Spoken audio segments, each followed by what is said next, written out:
Hello students, इस video में आज हम बीकॉम बिजनेस मैथमेटिक्स के 2015 के क्वेश्चन पेपर को सॉल्व करने वाले हैं। तो देखिए दोस्तों, यहाँ पर हमारे पास कौन कौन से क्वेश्चन आए थे 2015 में और उनको सॉल्व कैसे करना है वो मैं आपको इस वीडियो में पूरे तरीके से बताने वाला हूँ। तो चलिए दोस्तों स्टार्ट करते हैं।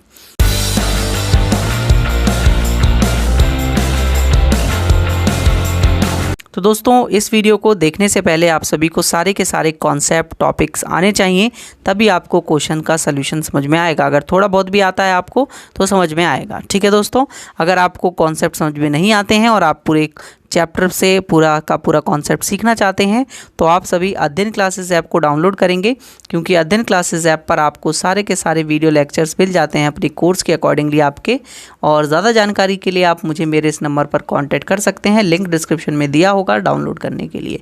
ठीक है दोस्तों, चलिए स्टार्ट करते हैं तो अपने क्वेश्चन पेपर का सोल्यूशन। तो देखिए क्वेश्चन नंबर 1 से स्टार्ट करते हैं। आप सभी को पता है क्वेश्चन नंबर 1 7 मार्क्स का आता है और यहाँ पर आपको मैट्रिक्स से क्वेश्चन पूछा जाता है। तो देखिए क्या बोला हुआ है, a firm produces 3 products P1 and P2 and P3 requiring the mix up of 3 materials M1 and M2 and M3। 3 materials को यहाँ पर मिक्सअप करना है 3 प्रोडक्ट्स में।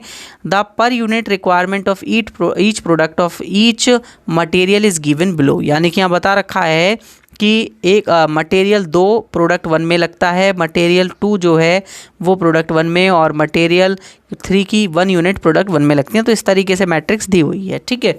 नेक्स्ट है मैट्रिक्स मेथड का यूज़ करना है आप सभी को और फाइंड करना है, find the production of each product if firm has इतना इतना एंड इतनी यूनिट्स ऑफ 3 मटेरियल। ठीक है, तीनों मटेरियल की इतनी यूनिट अगर फर्म के पास है तो कितना आपके पास जो है वो प्रोडक्शन होगा। Also find the per unit cost of each product if cost per unit of 3 materials is this. ठीक है, तो कॉस्ट पर यूनिट भी आपके पास दी हुई है, तो आप किसी भी मेथड के थ्रू इसको जो है वो सॉल्व कर सकते हैं। ठीक है, तो आप चाहें तो मैट्रिक्स इन्वर्स मेथड लगा लीजिए या आप डिटरमिनेंट रूल लगा लीजिए, ठीक है, जैसे आप क्रैमर रूल भी कहते हैं। तो आप सभी को मेथड पता ही होंगे, तो हम सबसे पहले इक्वेशंस को ड्रॉन अप कर लेते हैं। ठीक है, तो यहाँ पर देखिए दोस्तों, मैट्रिक्स का डिसीजन हमें लेना होता है कि मैट्रिक्स इसी फॉर्म में रहेगी या उसे चेंज करना पड़ेगा। तो इसके लिए देखिए आपके पास मिक्स के लिए यहाँ पर 3 मटेरियल्स दिए हुए हैं। तो 3 मटेरियल होते हैं आपके पास कुछ इस तरीके से, मटेरियल का 850 पहला, फिर 1250, फिर आपके पास 650। तो ये हो गया M1 मटेरियल, M2 मटेरियल और M3 मटेरियल। तो प्रोडक्ट 1 की आप देख सकते हैं, मटेरियल 1 की मटेरियल 1 से, मटेरियल 2 की मटेरियल 2 से, मटेरियल 3 की मटेरियल 3 से यहाँ पर जो है मल्टीप्लिकेशन हो रही है। मल्टीप्लिकेशन यहाँ पर इस तरीके से हो रही है। ठीक है, तो आपको प्रोडक्शन फाइंड आउट करने हैं तीनों मटेरियल के लिए। तो प्रोडक्शन की मल्टीप्लाई प्रोडक्शन के साथ होनी चाहिए। प्रोडक्ट की मल्टीप्लाई किसके साथ होनी चाहिए? प्रोडक्ट के साथ होनी चाहिए। यानी कि यहाँ पर आपके पास P1 की मल्टीप्लाई M1 के साथ होनी चाहिए, P2 की मल्टीप्लाई M2 के साथ होनी चाहिए, P2 के साथ होनी चाहिए और M3 की मल्टीप्लाई P3 के साथ होनी चाहिए। तो आपके पास ये बिल्कुल क्लियरली आ जाएगा। तो इसका मतलब है मैट्रिक्स को आपको इस फॉर्म में लिखना होगा।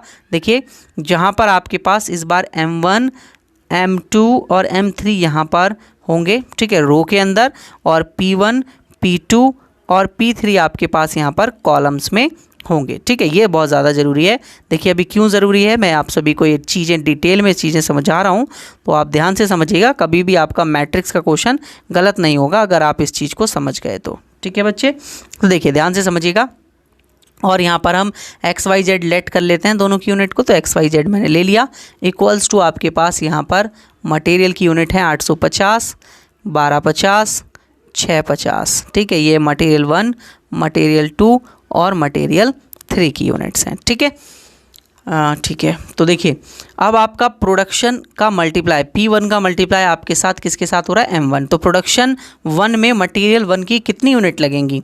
प्रोडक्शन 2 में मटेरियल 2 की कितनी यूनिट लगेंगी? प्रोडक्ट 3 में मटेरियल 3 की कितनी यूनिट लगेंगी? तो इस तरीके से ये जो है वो आपके पास यहाँ पर कैलकुलेट होकर आएगा। तो इस तरीके से आपको मैट्रिक्स बनानी है।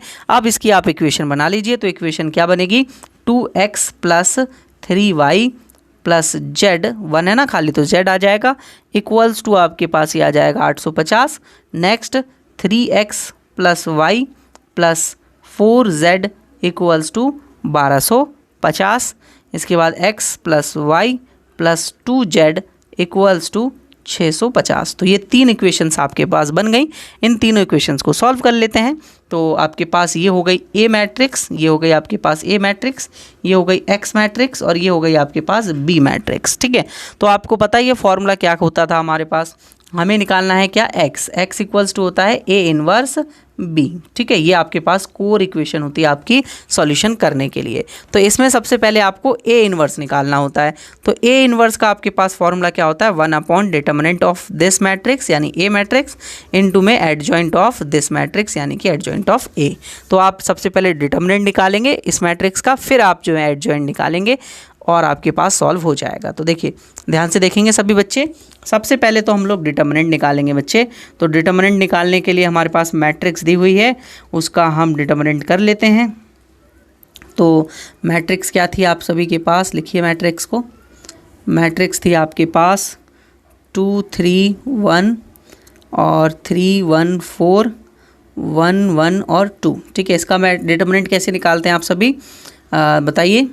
आपने फर्स्ट रो लिया, फर्स्ट कॉलम लिया, तो ये 2 वैल्यू आ गई यहाँ पर और फिर क्रॉस मल्टीप्लाई 2 वैल्यू अंदर, फिर इनको 1 को 2 से मल्टीप्लाई तो 2 और 1 को 4 से मल्टीप्लाई तो 4 आपके पास, माइनस का 3।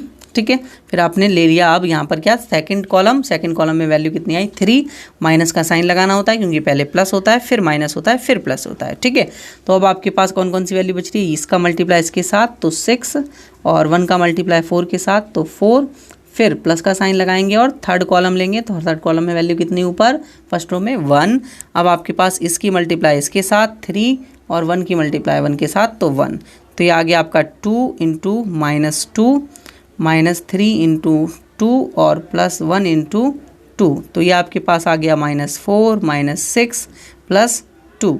तो आपके पास ये फाइनल जो है वो माइनस का 8 आंसर आ रहा होगा और माइनस का 8 जो है आपके पास नॉन ज़ीरो होता है, नॉट इक्वल्स टू ज़ीरो। तो यहाँ पर एग्जिस्ट करेगा आपका आंसर। ठीक है, अब आपके पास निकालना है आपको एडजॉइंट। तो बच्चे देखिए एडजॉइंट जो होता है उसको निकालना थोड़ा सा डिफिकल्ट है, थोड़ा सा ज़्यादा नहीं। ठीक है, तो आप सबसे पहले आपकी जो मैट्रिक्स है उसको आप कन्वर्ट करेंगे।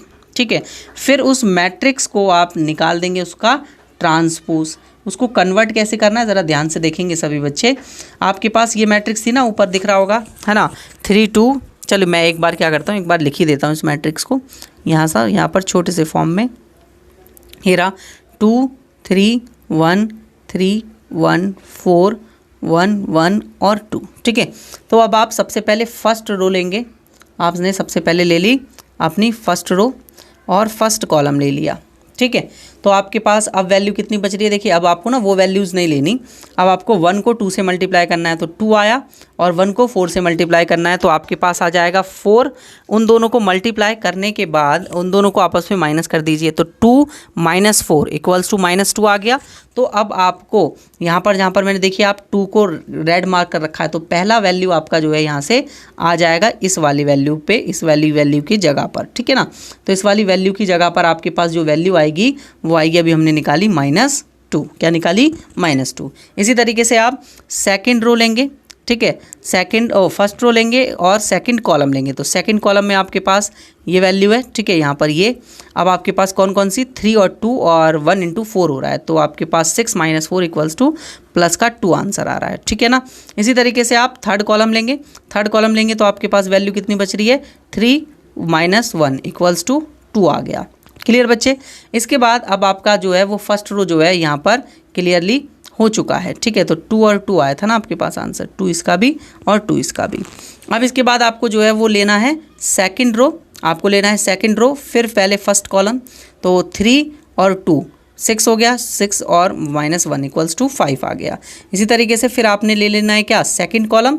तो आपके पास अब 2 × 2 और 4 1 × 1। ठीक है, तो इस तरीके से आपको लिखना है। मैं इसके में हटा देता हूँ ये गोले और ये वैल्यूज़ लिखना स्टार्ट कर देता हूँ। ठीक है, मैं ये गोले हटा देता हूँ। ठीक है, तो आपके पास अब देख सकते हैं आप कितना आएगा, सेकंड रो लिया, फर्स्ट कॉलम लिया तो 3 × 2 यानी कि 6 और 1 × 1 इक्वल्स टू 1 यानी कि 5 आ गया। फिर नेक्स्ट आपने सेकंड कॉलम लिया तो 2 × 4 और 1 × 1 इक्वल्स टू 1 तो 3 आ गया। फिर आपने थर्ड कॉलम लिया तो 2 × 1 और 1 × 3 यानी कि 2 - -3 यानी कि -1। इसके बाद आपने ले ली अपना third column, third row first column तो आपके पास अब वैल्यू बन रही है 3 इंटू 4 और 1, तो 12 माइनस 1 इक्वल्स टू 11।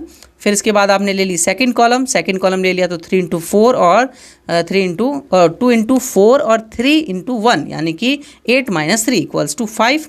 फिर आपने ले लिया अपना थर्ड कॉलम और आपके पास 2 इंटू 1 यानी 2 और 3 इंटू 3 यानी कि 9, तो 2 माइनस 9 इक्वल्स टू माइनस का 7 आपके पास आंसर आ गया। अब आपको क्या करना है, इसमें माइनस प्लस को बैठाना है। तो पहला आपके पास प्लस का वैल्यू होता है तो प्लस माइनस माइनस ही हो जाएगा, फिर माइनस का वैल्यू होता है तो माइनस आ जाएगा क्योंकि प्लस माइनस माइनस होता है, फिर आपके पास प्लस होता है तो प्लस ऑलरेडी है तो रहने दीजिए, फिर आपके पास माइनस की वैल्यू होती है तो माइनस लगा दीजिए, फिर प्लस होता है, फिर माइनस होता है तो minus plus minus minus plus हो जाता है, फिर ये हो गया minus plus minus plus minus, अरे ये दोस्तों प्लस था, ठीक है, minus plus plus minus plus minus minus ही है ये, ठीक है। थोड़ा ना ये फ्लो में थोड़ा गड़बड़ हो जाता है तो आपको ये सब चीज़ें ना ध्यान रखनी पड़ेंगी, ठीक है। तो माइनस हो गया, फिर प्लस, फिर माइनस, माइनस माइनस फिर प्लस हो गया, फिर आपके पास जो है वो प्लस हो जाएगा, फिर आपके पास माइनस और फिर आपके पास प्लस। तो ये आपके पास टोटली आपके पास ये मैट्रिक्स आपकी क्या हो गई, बन गई यहाँ पर। अब इसके बाद देखिए क्या करना है आप सभी को बच्चे, आपके पास ये आ गया पूरा। अब इसका जो है आप कर दीजिए ट्रांसपोज। तो इसका ट्रांसपोज करने का मतलब है रो वाले को आप कॉलम में कन्वर्ट कर दीजिए। तो -2 और आपके पास 2, ठीक है। ये आ गया, आपने रो को जब कॉलम में कन्वर्ट कर दिया, ठीक है, रो में आपने इसको क्या कर दिया, कॉलम्स में कन्वर्ट कर दिया। रुक जाइए, ठीक है, ये हमारे पास ये आया, ठीक है, हाँ ठीक है, चलिए। फिर इसके बाद -5 3 और -5, ठीक है, -5 ही आ रहा है यहाँ पर, ठीक है। इसके बाद आपने लिखा इसे, नेक्स्ट आपके पास आया जो वैल्यू है 11 -5 और -7, ठीक है। क्लियर बच्चे, यहाँ तक कोई दिक्कत किसी स्टूडेंट को? ये वाली वैल्यू एक बार मैं चेक कर, हाँ दोस्तों ये मैंने गलत लिख दिया ना, -5 3 और ये वाली वैल्यू थी ना, तो 1 था ना हमारे पास, तो ये तो 1 था, 1, ठीक है। क्लियर है। अब आपके पास ये एडजॉइंट भी आ गया। अब ए इनवर्स का फॉर्मूला क्या होता है आपके पास, 1 डिटर्मिनेंट ऑफ मैट्रिक्स इनटू में एडजॉइंट ऑफ ए, ठीक है। तो आपके पास डिटर्मिनेंट आया था -8, डिटर्मिनेंट -8 आया था आपके पास, तो आपने डिटर्मिनेंट की वैल्यू रख ली -8, 1/-8 और मल्टीप्लाई कर दिया इसको, आपका एडजॉइंट जो आया था, एडजॉइंट आया था -2 -5 11 -2 2 3 -5 1 -7, ठीक है।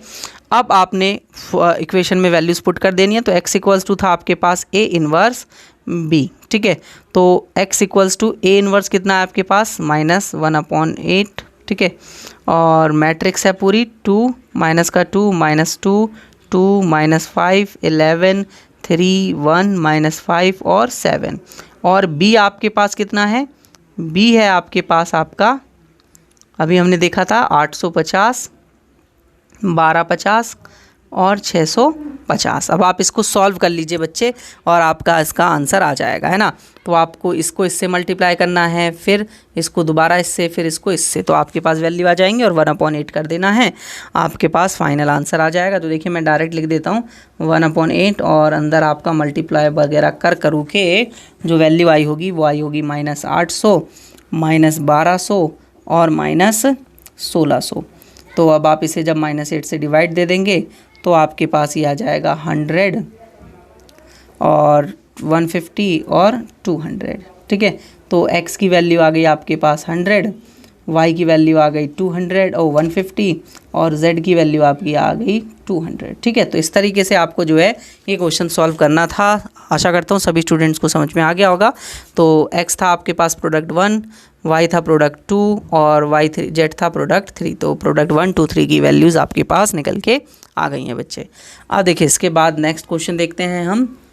नेक्स्ट क्वेश्चन देखिए, इन क्वेश्चनों में थोड़ा टाइम लगता है, इस वजह से कंज्यूमिंग है, थोड़ा टाइम कंज्यूमिंग है, इसलिए वीडियो थोड़ा लंबा जाएगा बच्चे, क्योंकि पूरा पेपर हम इस वीडियो में सॉल्व करेंगे।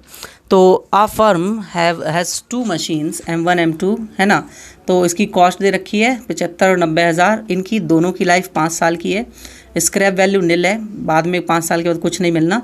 डेप्रिसिएशन करना है दोनों को, और सबसे पहले both depreciate are a straight line method and both depreciate by the sum of digit method. ठीक है, also find the total depreciation of each machine if first machine is depreciated by the straight line method and second by sum of digit method. ठीक है बच्चे, तो लंबा सा question है। तो सबसे पहले आप एक मैट्रिक्स बनाइए जिसमें आप मशीन की कॉस्ट को दिखाएंगे। तो मशीन की कॉस्ट यानी M1 और M2, तो M1 हो जाएगा आपके पास 75,000 का, M2 हो जाएगा आपके पास 90,000 का। ठीक है, अब आप जब इसे करेंगे स्ट्रेट लाइन मेथड से तो आपके पास जो R निकल के आएगा, R एक मैट्रिक्स का नाम हम दे देते हैं, इसको हम W मैट्रिक्स का नाम दे देते हैं। ठीक है, तो यहाँ पर आपके पास जो R निकल के आएगा वो दिखाएगा आपका रेशियो, R दिखाएगा आपका रेशियो। तो जो रेशियो रहने वाला है वो रहने वाला है इक्वल। ठीक है, मतलब हर साल स्ट्रेट लाइन है तो इसका मतलब है 5 साल हैं तो 1-1 रुपये का डेप्रिसिएशन लगा हर साल, तो 1/5 1/5 1/5। ठीक है, ये 15 नहीं है, 1/5 ही है, 1/5 1/5 और 1/5। ठीक है, अब आप जब डेप्रिसिएशन निकालेंगे बच्चे, तो डेप्रिसिएशन पहले मेथड से जब आप इसे निकालना चाहेंगे तो आप ऐसे लिखेंगे मैट्रिक्स को। आपकी मैट्रिक्स है 75,000 पहले वाली वैल्यू और दूसरी 90,000 की वैल्यू, मल्टीप्लाई कर दो R मैट्रिक्स से, यानी कि 1/5 1/5 1/5 1/5 और 1/5 से इसे मल्टीप्लाई करते हुए जाएंगे। तो 75 का 1/5 आप करेंगे, आपको पता है ना कैसे करना होता है, फर्स्ट रो फर्स्ट कॉलम। ठीक है, फर्स्ट रो फर्स्ट कॉलम। तो आपके पास ये वह देखिए कितना निकल के आएगा, तो 15,000 पहले निकल के आ गया, फिर दोबारा अगली बार दोबारा आपके पास कितना निकल के आएगा, 15,000 15,000 15,000। ठीक है, और फिर लास्टली 15,000 और 90 का 1/5 करेंगे तो 18 18 18 18 और 18,000 आ जाएगा। ठीक है, दैट्स इट, पहले मेथड से सॉल्व हो गया। दूसरा मेथड देखिए जिसमें आपको डिजिट मेथड का यूज़ करना होता है। तो डिजिट मेथड का जब आप यूज़ करेंगे तो आपके पास R जो बनेगा वो थोड़ा अलग बनेगा, डिफरेंट बनेगा। तो रेशियो सबसे पहले बना लीजिए। पहले आपके पास 5 की मशीन रही होगी, फिर एक कम हो गया तो 4, फिर एक और कम हो गया तो 3, फिर एक और कम हो गया 2, फिर एक और कम हो गया 1। तो 5:4:3:2:1। तो सबका टोटल 15 हो रहा है। तो पहला आया 5/15, फिर दूसरा आया आपके पास 4/15, फिर तीसरा आया 3/15, 2/15 और 1/15। ठीक है, अब आप इसका डेप्रिसिएशन निकाल लीजिए। तो इसका डेप्रिसिएशन निकालने के लिए आपको दोबारा से वही करना है। आपकी मैट्रिक्स जो कि कॉस्ट को दिखाती है, पहले की कॉस्ट 75,000 रुपये, दूसरे की कॉस्ट 90,000 रुपये की, इसको आप मल्टीप्लाई करेंगे 5/15 4/15 3/15 2/15 और 1/15 से। तो आपके पास जो वैल्यू आ रही है वो कितनी आएगी, देखिए ध्यान से समझिएगा। 5/15 जब आप करेंगे इस मैट्रिक्स का तो आपके पास जो वैल्यू बनेगी बच्चे वो बनेगी 25,000, क्योंकि एक तरीके से आप 1/3 कर रहे हैं। फिर ये 20,000, फिर ये वाला आपके पास 15, 10 और 5, और इसका आप जब करेंगे 90 का तो 30, 24 और ये 18, 12 और ये आ गया आपका 6,000। तो ये M1 का है और ये M2 मशीन का है। ठीक है बच्चे, तो यहाँ तक हमारे पास हो गया, क्लियर है, कोई डाउट इसमें नहीं है। अब उसने बोला था कि अगर पहली मशीन, थर्ड केस देखिए, उसने बोला था कि पहली मशीन को अगर हम यूज़ करें SLM से, पहली मशीन को स्ट्रेट लाइन से ही लगाएं और दूसरे में हम लगा दें डिजिट मेथड, तो डेप्रिसिएशन बताइए। तो देखिए यहाँ पर थोड़ा सा पेचीदा हो जाएगा केस।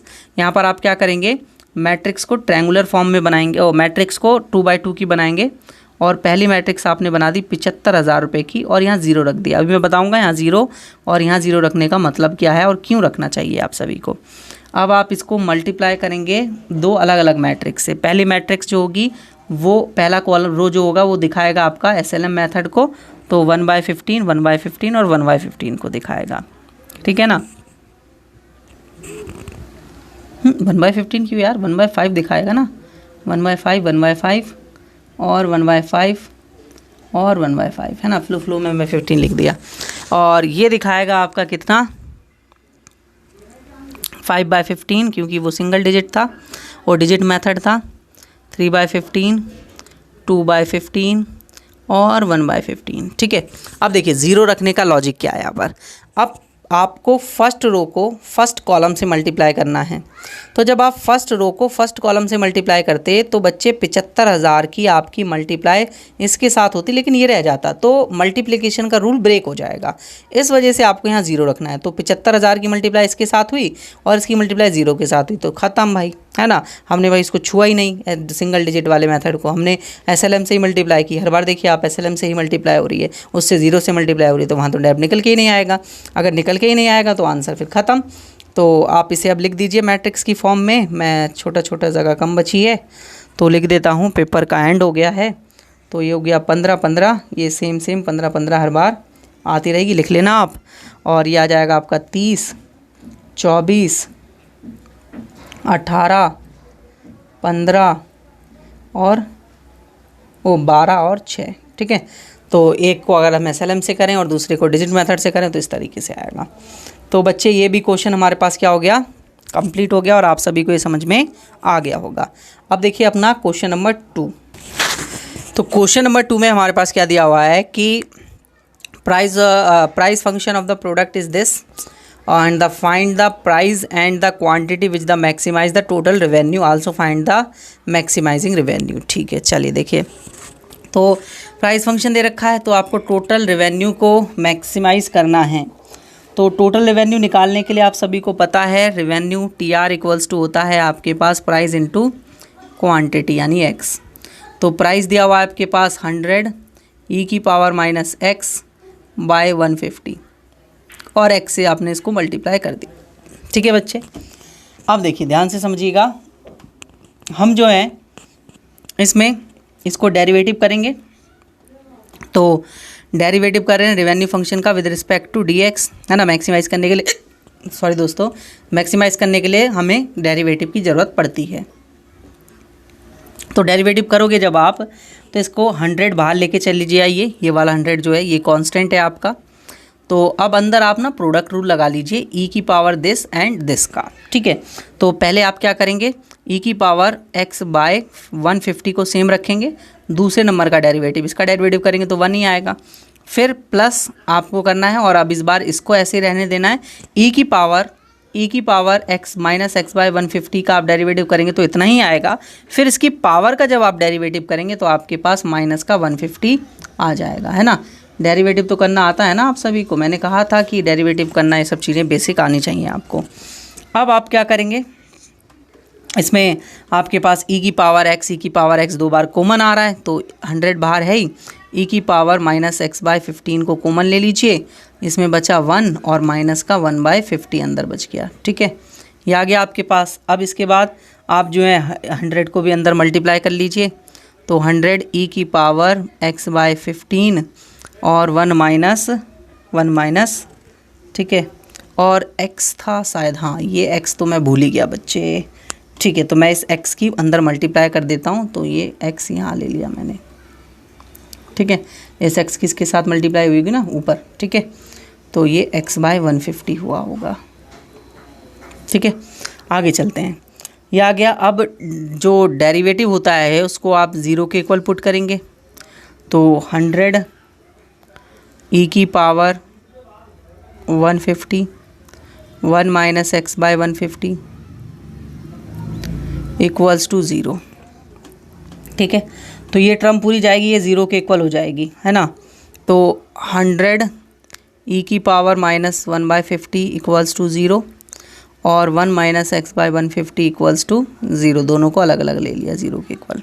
ठीक है, तो आपने जब इसको 0 के इक्वल पुट किया तो आपको पता है कि e⁻−1/50 जो होगा आपका, ठीक है, वो नॉन ज़ीरो नंबर है। ठीक है, इसका मतलब e⁻x ग्रेटर देन 0 होगी या तो e⁻−x ग्रेटर देन 0 होगा। तो इसे तो आप लेंगे नहीं अब, है ना, इसकी वजह से, क्योंकि माइनस में वैल्यू है। तो 1/x की पावर 1/50 इक्वल्स टू 0 हुआ। ठीक है, तो आपके पास जब आपने इसकी पूरी वैल्यू निकाल दी तो x की वैल्यू आपको पता है 150 आ जाएगी। यहाँ से x की वैल्यू 150 आ जाएगी, तो x 150 आया। अब आपको इसका डबल डेरिवेटिव करना है। ये वाला टर्म है ना, कहाँ था ये वाला, इसका आपको डबल डेरिवेटिव करना है। तो देखिए ध्यान से समझेंगे सभी बच्चे। कलर चेंज कर लेते हैं हम लोग, ठीक है। देखिए तो इसका हम डेरिवेटिव करेंगे डबल, ठीक है। तो इसका डबल डेरिवेटिव करेंगे तो देखिएगा ध्यान से, दोबारा प्रोडक्ट रूल लगेगा और लंबा सा डेरिवेटिव होगा। तो d square r by d x square निकाल रहे हैं।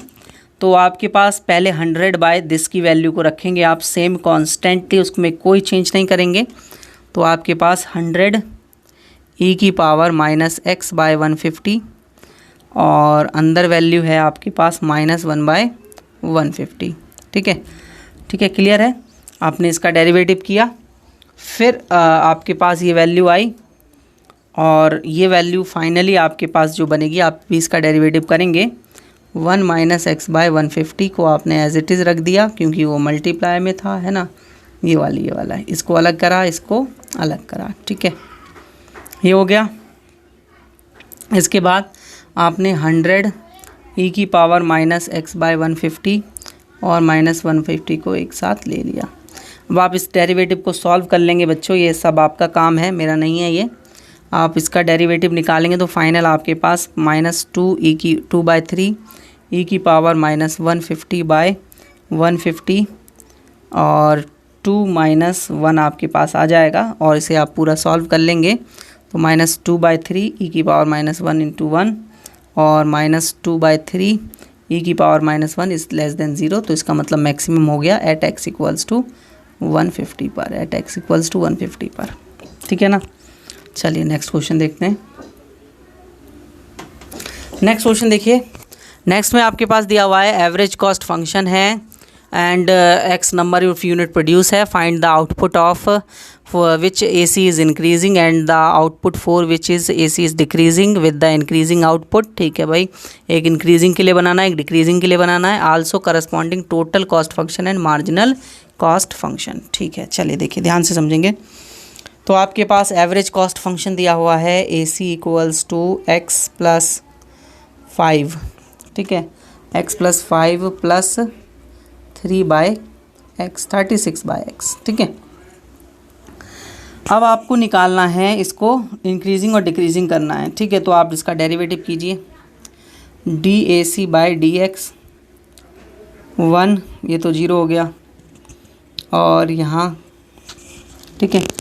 तो आपको पता है ये 36/x है, तो आप इसको 1/x मान के चलिए। 1/x का डेरिवेटिव क्या होता है, -1/x²। तो आ गया माइनस का 36/x², ठीक है।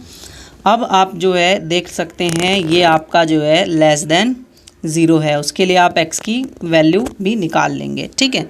तो आपने DAC/DX को लेस देन और ग्रेटर देन 0 पुट किया, ठीक है, फॉर दी इंक्रीजिंग के लिए। इंक्रीजिंग के लिए आपने इसको पुट किया तो आपके पास जो है वो आएगा 1 - 36/x² इज़ दिस एंड फिर इसके बाद ये आ जाएगा आपके पास 36/x² ग्रेटर देन 1, ठीक है।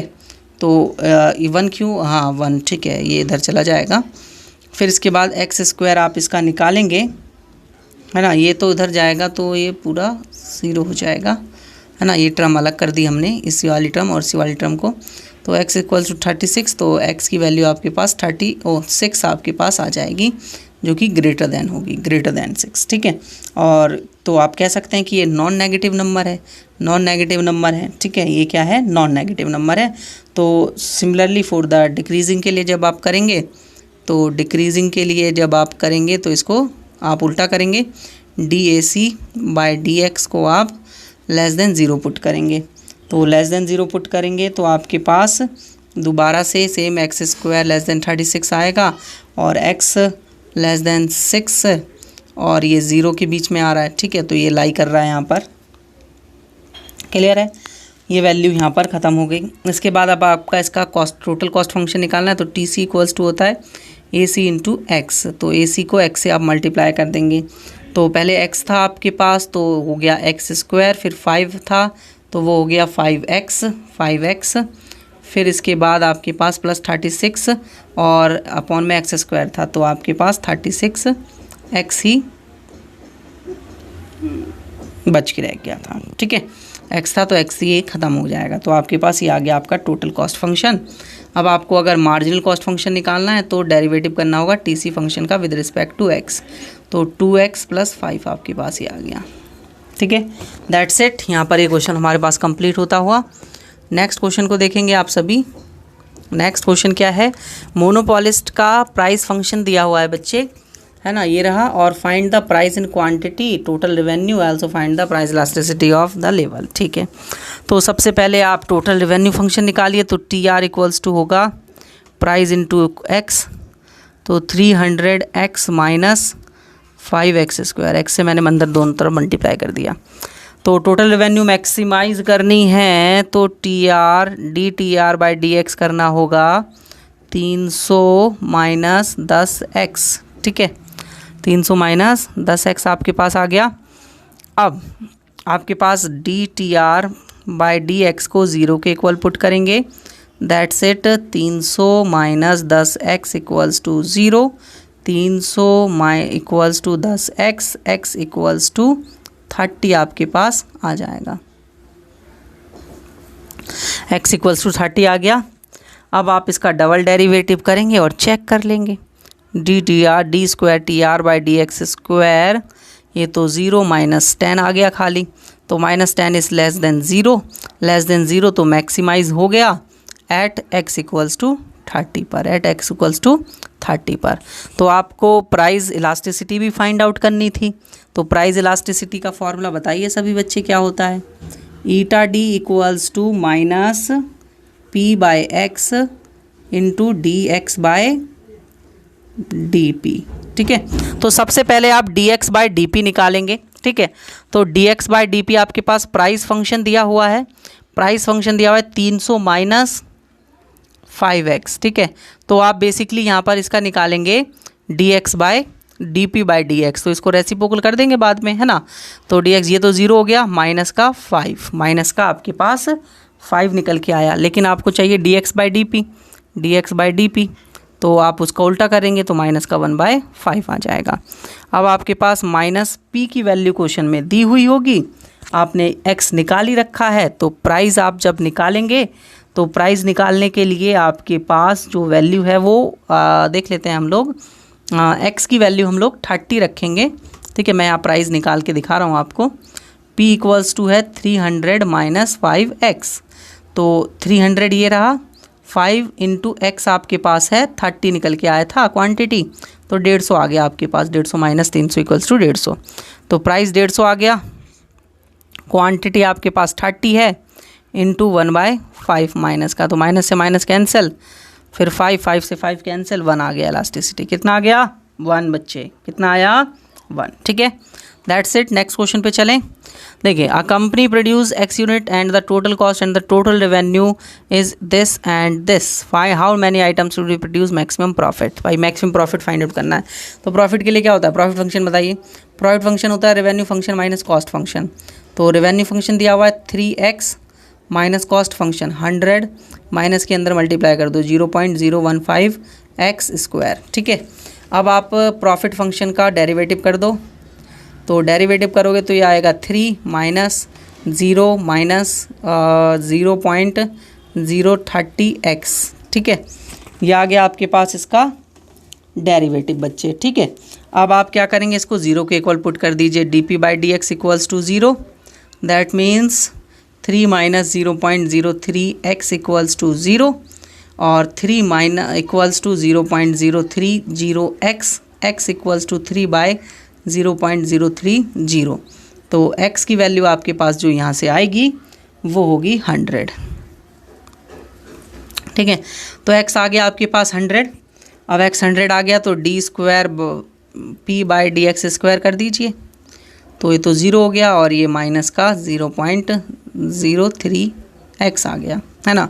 और इस लेस देन 0 होता है तो मैक्सिमाइज हो गया एट x = 100 पर। दैट्स इट बच्चे, आगे चलें। मैक्सिमम प्रॉफिट फाइंड आउट कर लेते हैं।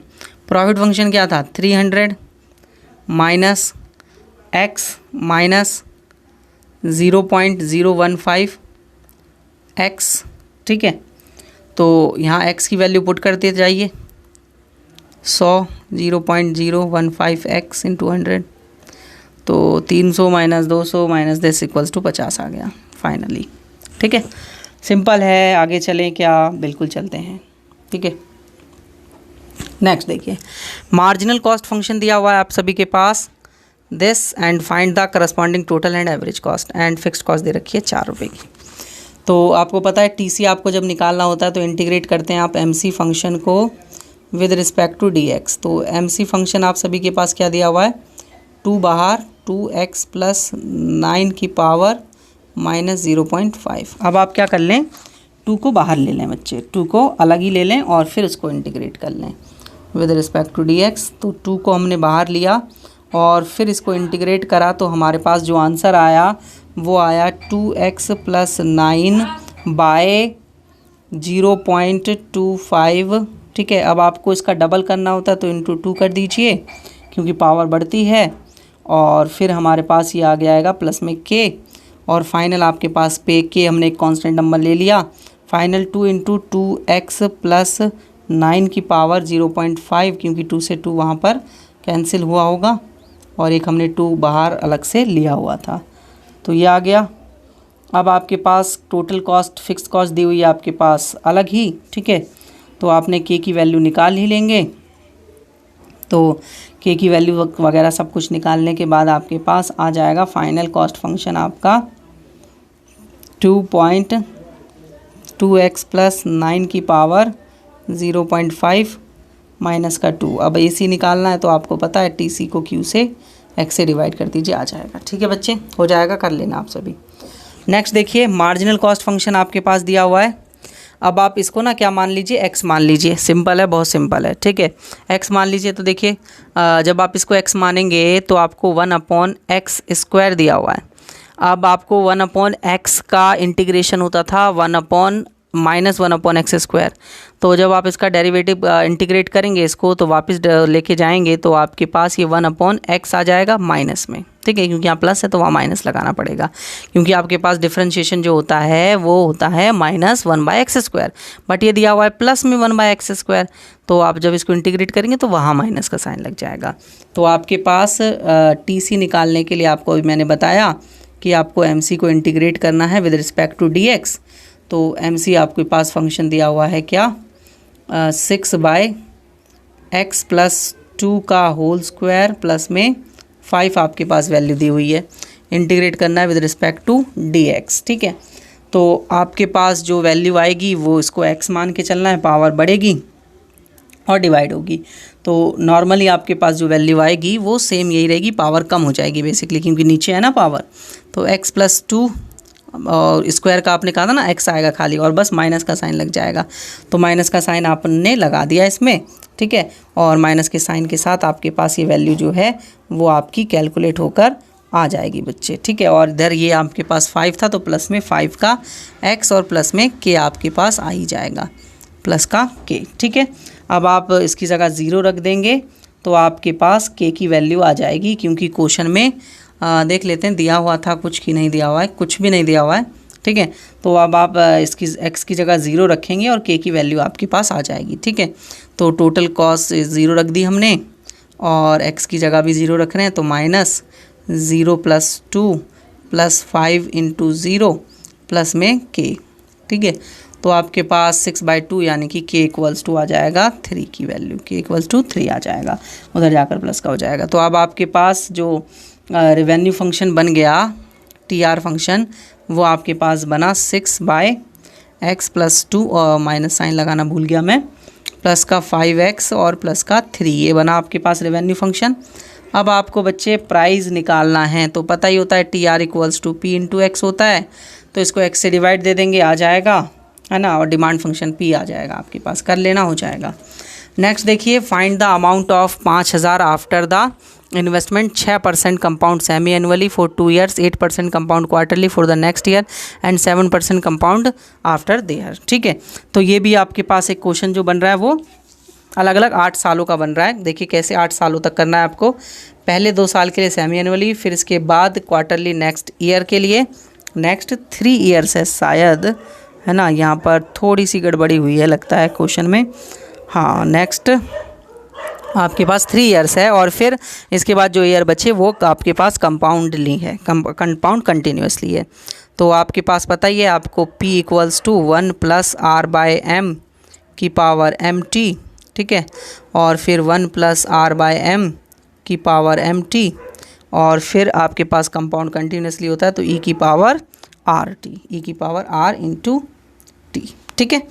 तो आपके पास P दिया हुआ है प्रिंसिपल 5,000 रुपये का, 1 + रेट ऑफ इंटरेस्ट स्टार्टिंग में है 6% तो 0.06, और सेमी एनुअली तो 2 से डिवाइड, 2 × 3 ईयर्स के लिए है स्टार्टिंग में, नहीं पहले 2 साल के तो 2 से मल्टीप्लाई, और 1 + रेट आपके पास अब है 8% क्वार्टरली के लिए तो 0.08, क्वार्टरली है तो 4 से डिवाइड, 4 × नेक्स्ट 3 ईयर्स के लिए तो 3 से मल्टीप्लाई, और ई की पावर रेट ऑफ इंटरेस्ट है 7% तो 0.07 × नेक्स्ट साल कितने बचे, 3 और 2 आपके पास 5 हो गए, तो 8 साल के लिए करना है तो 3 साल बचे, ठीक है।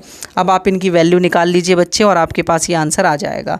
तो 5,000 × 1.0003 की पावर 4, और 1.02 की पावर 12, और ई की पावर कंपाउंड जब इसका कर लेंगे तो 1.2237 आ जाएगा। फाइनली आप जब इसको पूरा टोटल कर लेंगे 8,805 रुपये आ जाएंगे आंसर, ठीक है, कर लेना, हो जाएगा। नेक्स्ट चलते हैं। नेक्स्ट क्वेश्चन देखिए। नेक्स्ट क्वेश्चन में मिस्टर एक्स ने 10,000 डिपॉजिट किए 3 साल के लिए, bank offer at the interest 10% compound quarterly, 12% compound semi annually, 13% compound annually 3 सालों तक, फाइंड द बैलेंस। सेम ऊपर वाला क्वेश्चन है, सेम, ठीक है, कर लेना। सेम ऊपर वाला क्वेश्चन है बच्चे, कर लेना, इतना तो आशा रख ही सकता हूँ आप सभी से। एक पर्सन है 3,000 डिपॉजिट करता है बैंक में और 8% का उसे इंटरेस्ट मिल रहा है compound half yearly, another bank 9% दे रहा है उसे compound annually. Calculate the return of both after 3 years, 3 साल बाद उस पर कितना रिटर्न मिलेगा दोनों के केस में, ठीक है। तो देखिए ध्यान से समझेंगे, पहला केस देखेंगे। पहले केस में आपको जो है कंपाउंड करना है हाफ ईयरली, तो आपके पास आ जाएगा 3,000 का अमाउंट, और 1 + रेट ऑफ इंटरेस्ट लेना है 8% तो 0.08, और कंपाउंड हाफ ईयरली है तो 2 से डिवाइड, और ऊपर 2 और कितने साल के लिए था, 3 साल के लिए था, ठीक है। तो आपके पास ये आ जाएगा 3,000 और 1.04 की पावर 6, इसको सॉल्व कर लेंगे आप तो 3795.96 आ जाएगा। सेकंड ऑप्शन देख लीजिए, सेकंड ऑप्शन में भी 3,000 ही है आपके पास, 1 + रेट ऑफ इंटरेस्ट इस बार 9% है तो 0.09, कंपाउंड कैसा है एनुअली तो 1 से डिवाइड करना है, तो 1 × कितने साल के लिए, 3 साल के लिए, तो 1 है दोस्तों ये, ठीक है। तो 3,000 1.09 की पावर 3 सॉल्व कर लेंगे, और आंसर आपके पास जो आएगा वो आएगा 3885.09। तो किस में ज़्यादा आ रहा है, इसमें ज़्यादा आ रहा है, तो ये बेटर ऑप्शन है आपके लिए, ठीक है। चलिए नेक्स्ट क्वेश्चन पे चलते हैं। Interest compound quarterly 12%, how much times is required to the sum of its double, इसका सम डबल कितना होने में कितना टाइम लगेगा। तो भाई आपको पता है समेशन इक्वल्स टू, मान लीजिए P = प्रिंसिपल P ही ले लिया हमने, तो समेशन डबल होना चाहिए, डबल होना चाहिए, इसका मतलब 2P हो जाना चाहिए, तो टाइम निकालना है, तो S = P 1 + R/m की पावर mt, तो सम है आपके पास 2P और ये है आपके पास P only, 1 + R, rate of interest है 12% तो 0.12, कंपाउंड करना है क्वार्टरली तो 4 से डिवाइड, और 4 × टाइम T, ठीक है, T निकालना है आप सभी को। तो P को आप इधर ले जाइए तो 2P/P डिवाइड हो जाएगा, मल्टीप्लाई में था क्योंकि, ये आपके पास बचा होगा 1.03 की पावर 4T, ठीक है। P से P कैंसिल हो जाएगा, P से P कैंसिल हो जाएगा, तो आपके पास ये आ जाएगा 2 = 1.03 की पावर 4T। तो बोथ साइड आप जो है लॉग ले लीजिए, तो log 2 = log 1.03 की पावर 4T, तो आपके पास ये आ गया, log 2 की वैल्यू आप निकालेंगे तो 0.3010 आ जाएगा, इक्वल्स टू 4T पावर आगे आएगी, और log 1.03 आपके पास आ जाएगा। अब इसके बाद आप जो है इसमें निकाल लेंगे log 1.03 की वैल्यू, 0.3010 इक्वल्स टू 0.480 t बचा, 4 से मल्टीप्लाई भी मैंने साथ के साथ कर ही दिया। तो t इक्वल्स टू अब क्या बचेगा 0.3010 डिवाइडेड बाय 0.0480 डिवाइड कर देंगे तो आपके पास 6.27 ईयर्स जो है वो आ जाएगा टाइम। इतने टाइम में आपके पास सम जो है वो डबल हो जाएगा। इसका मतलब है 6 ईयर्स और 2 मंथ्स जो है और 3 मंथ्स अप्रॉक्सीमेटली ये आपके लेने वाला है डबल होने में।